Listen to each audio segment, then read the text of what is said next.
हरे कृष्णा। श्रीमद् भगवद गीता यथारूप अध्याय 3 श्लोक संख्या 10।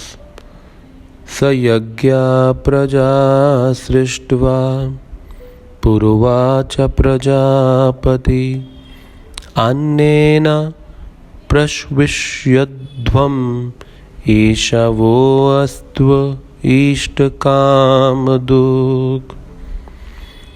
सृष्टि के प्रारंभ में समस्त प्राणियों के स्वामी प्रजापति ने विष्णु के लिए यज्ञ सहित मनुष्यों तथा देवताओं की संततियों को रचा और उनसे कहा, तुम इस यज्ञ से सुखी रहो, क्योंकि इसके करने से तुम्हें सुखपूर्वक रहने तथा मुक्ति प्राप्त करने के लिए समस्त वांछित वस्तुएं प्राप्त हो सकेंगी।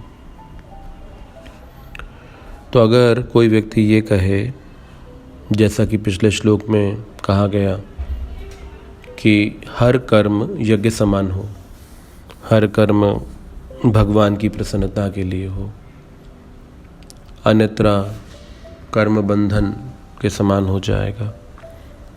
तो प्रस्ताव है कर्मों की प्रतिक्रियाओं से मुक्ति हो, और अगर कर्मों की प्रतिक्रियाओं से मुक्ति होगी तो पुनः इस भौतिक जगत में लौटकर नहीं आना होगा, जो कि दुखों का सागर है।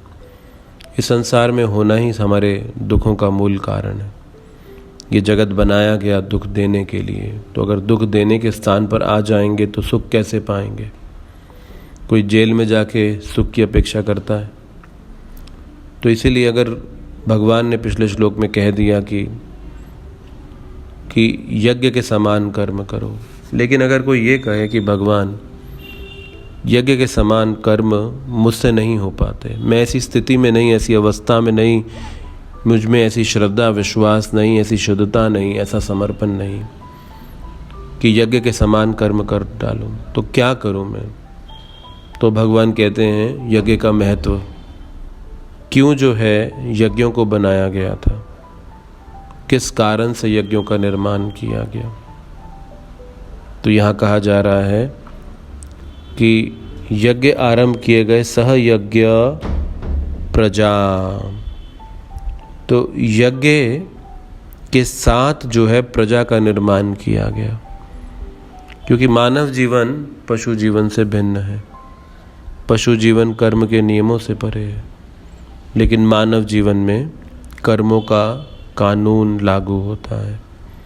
ये जिम्मेदारी का जीवन है।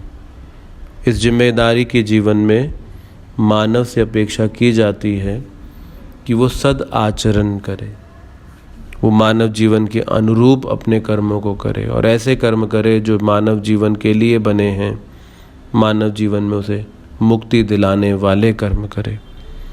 इसीलिए प्रजा का निर्माण सह यज्ञों के साथ किया गया, ये संदेश देते हुए कि हमें यहाँ करना क्या है, हम करने के लिए आए क्या हैं, भगवान की प्रसन्नता के लिए कर्म करने। लेकिन वही भूल गए और बाकी सब कर्मों में लग गए आकर।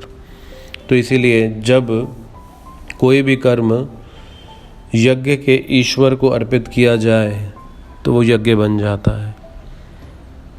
हर कर्म यज्ञ बनाया जा सकता है, मात्र यज्ञ के ईश्वर को अर्पित करने मात्र। हर युग में एक विशेष विधि रही यज्ञ की। जिस प्रकार से सतयुग में ध्यान यज्ञ किया जाता था, त्रेता युग में हवन यज्ञ किया जाता था, द्वापर युग में परिचार्य यज्ञ यानी कि अर्चा विग्रह की, कलयुग में संकीर्तन यज्ञ किए जाते हैं, हरिनाम संकीर्तन। तो हर युग में यज्ञ की अलग अलग विधि है।